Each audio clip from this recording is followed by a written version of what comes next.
Rumah sakit.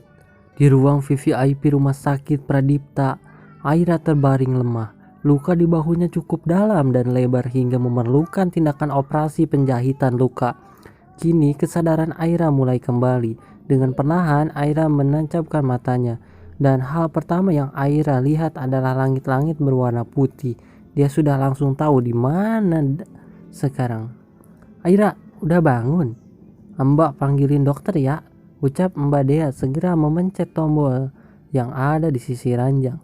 Menetas Aira hanya diam saja sembari memperhatikan gerak Mbak Dea. Mbak Dea sepertinya belum pulang dari sekolah. Terlihat dari seragam yang masih melekat di tubuhnya. Setelah diperiksa dokter dan sudah dipastikan tidak ada yang dikhawatirkan, dokter itu keluar dan tersisalah Mbak Dea yang duduk di kursi dekat ranjang Aira. Ini nih yang katanya bakalan cuma lecet dikit, sindir Mbak Dea yang sebenarnya sudah lega karena Aira selamat. Dikit doang kok Mbak, jawab Aira lirih sembari matanya melirik bahu yang sudah diperban.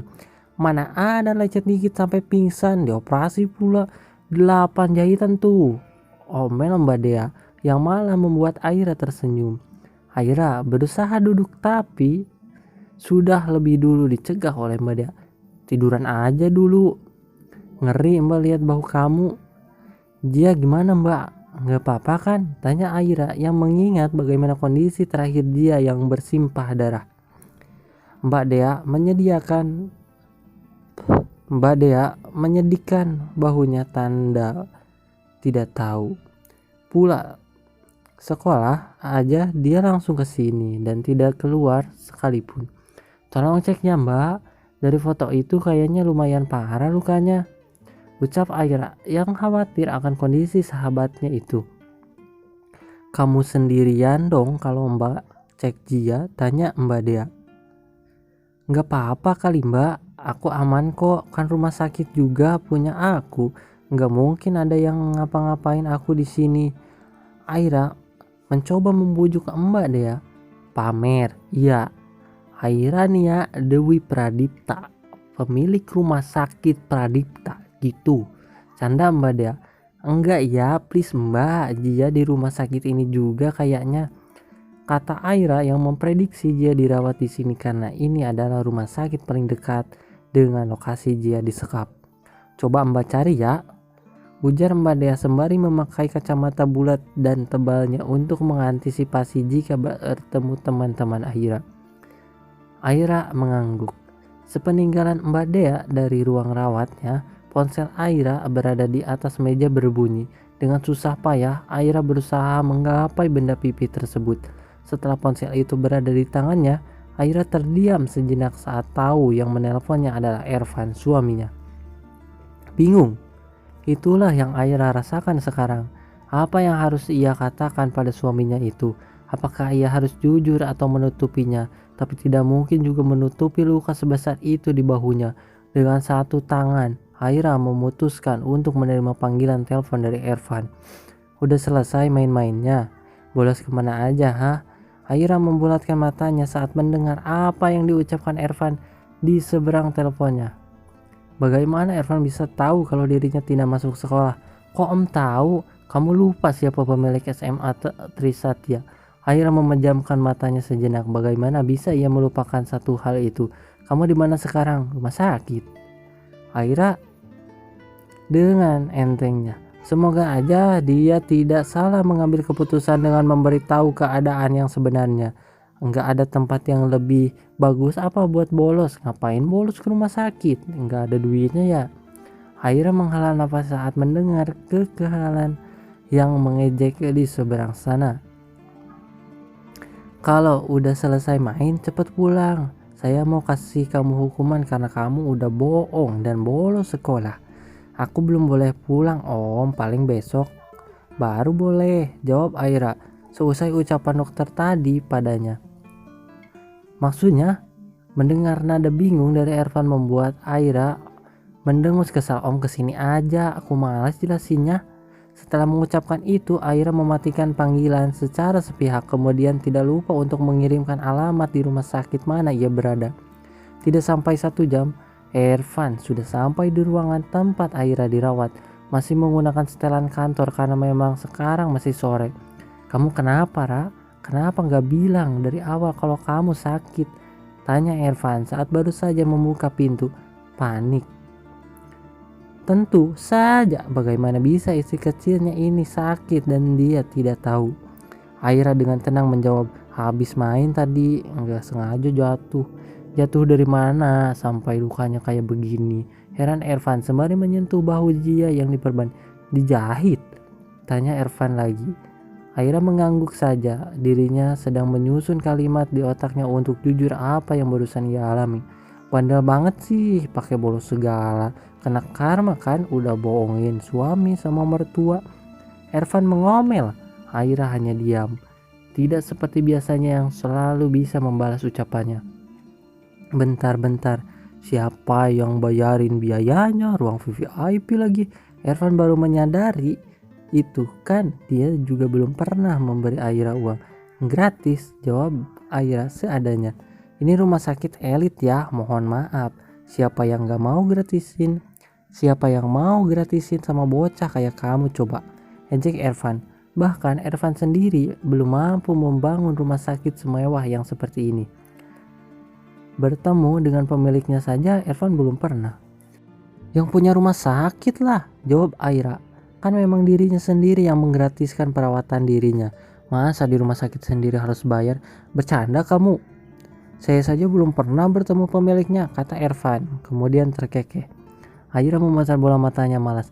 "Nggak percaya? Ya udah, aku lapar om, tolong ambilin itu dong," kata Aira menunjuk makanan yang sudah disiapkan ahli gizi rumah sakit untuknya. "Dih, nyuruh-nyuruh," kata Ervan, tapi tangannya tetap saja mengambilkan piring tersebut. Baru kali ini ada yang berani memerintahnya selain Mama.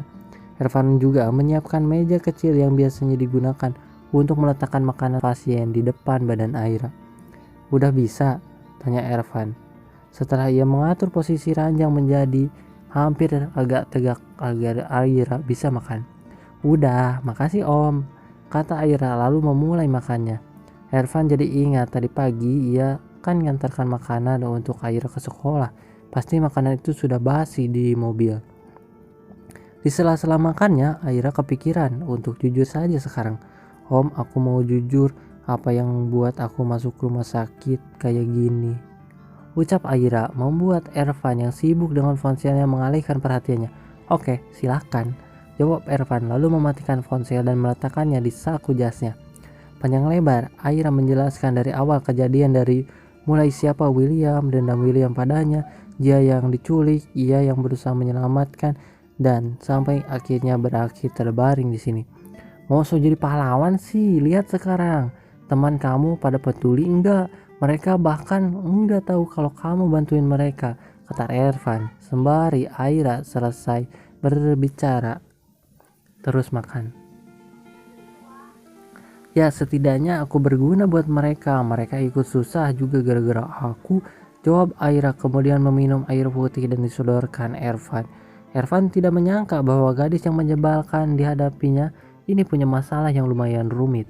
"Terus teman-teman kamu selamat?" tanya Ervan kemudian. Aira menyediakan bahunya tanda tidak tahu. "Semoga saja selamat." Di ruang VIP rumah sakit, Jia terbaring lemah. Lengannya sudah dijahit 1 jam yang lalu.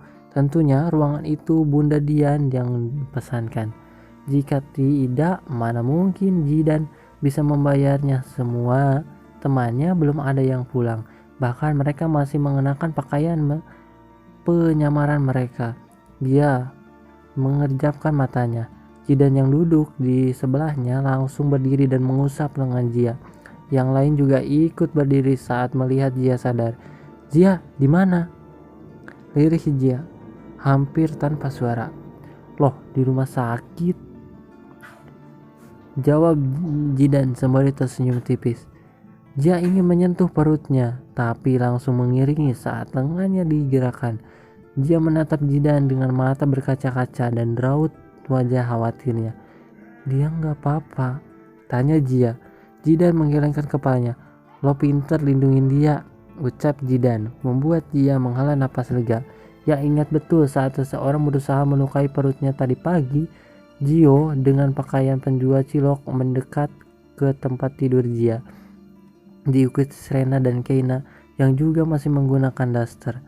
Gio memeluk Jia yang masih terbaring dengan kedua tangan diperban.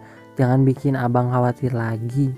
Labil banget no, kadang kakak, kadang abang, ucap Keina yang berdiri di belakang Gio. Dia mengedarkan pandangannya pada semua orang di ruangan ini. Mereka semua aneh kecuali Galen. Kalian diusir juga kayak Jia? Oh, pakaian kalian kayak gitu? Tanya Jia.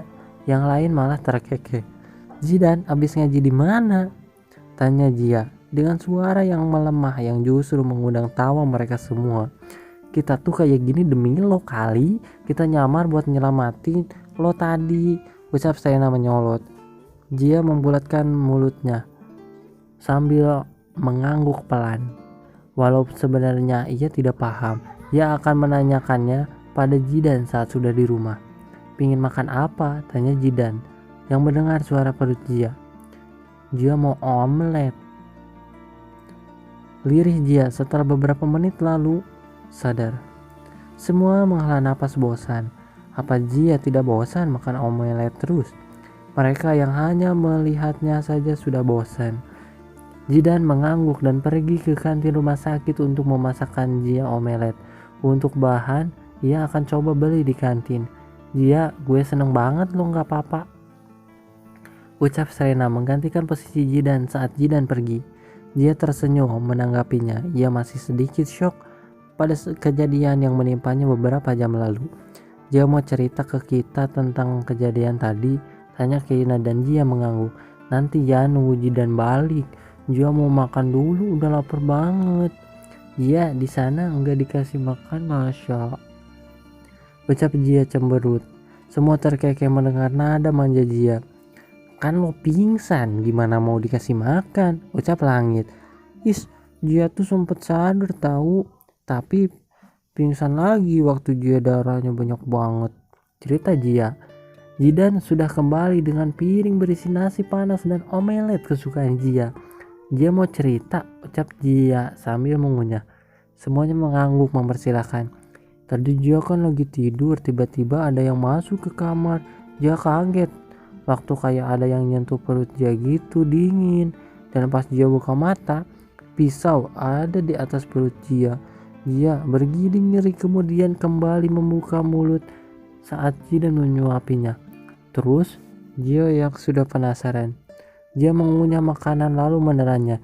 Jia langsung tepis pisaunya sampai tangan kiri Jia terluka. Tapi orangnya masih mau nusuk perut Jia lagi. Jadi Jia peluk perut Jia pakai tangan kanan. Jidan kini yang bergidik.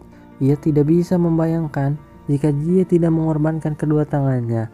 Bisa dipastikan janinnya sudah tiada. Pantas sampai dijahit kayak gitu, ucap Diu yang duduk di sofa bersama yang lain. Iya, habis itu Jia pingsan, gak tahu apa-apa. Bangun-bangun udah di rumah sakit, di ruangan bagus. Tapi waktu Jia lihat darah banyak, pingsan lagi. Lanjut Jia. Jidan hanya terus menyuapi Jia tanpa mengucapkan apapun. Banyak yang ingin Jidan ungkapkan, tapi nanti saja setelah hanya mereka berdua. Tanpa mereka sadari ada seseorang yang mengintip dan mendengar pembicaraan mereka. Ya, dia adalah Mbak Dea. Sedari tadi dia berusaha mencari celah agar bisa mengetahui keadaan teman Aira itu. Dan disinilah ia bisa mendengarkan semuanya di bawah jendela yang terbuka. Tanpa sadar ia melakukan hal yang tidak berguna. Bisa saja kan ia bertanya pada dokter yang menangani dia. Lagian siapa yang mau menolak memberitahu jika itu adalah kemauan pemilik rumah sakit itu sendiri. Sampai beberapa saat Mbak Dea terkejut melihat bahunya ditepuk dari belakang. Lo? Oke guys, jadi segitu aja di video kali ini. Cukup banyak belibetnya, maaf banget ya Allah. Mohon maaf. Semoga kedepannya bisa lebih baik lagi. Jangan lupa subscribe dan follow agar saya lebih bersemangat lagi. Terima kasih.